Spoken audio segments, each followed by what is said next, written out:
ngora dzinga ndakona mo commentary ndi madhi ayo vantu vakumichekera but ndinabona ifumi chipiriti izvi zantu dzinga zwinga madhi dzinga madhi la swina mina hai the flavor ndizovo vatu vanonga rini vatuku unoti vatu vanonga veiwe vo mama's boy ankwamisi hapa zwinga thothotho thothotho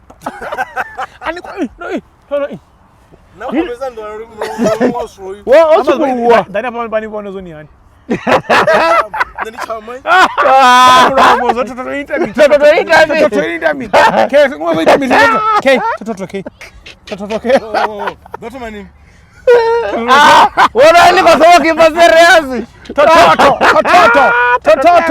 ini kumna 50 years yote niko na thothotho ningadika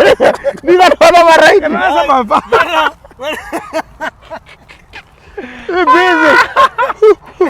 nichinotomana pale dari 1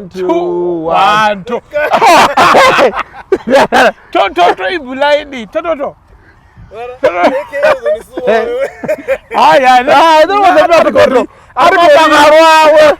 ikoambori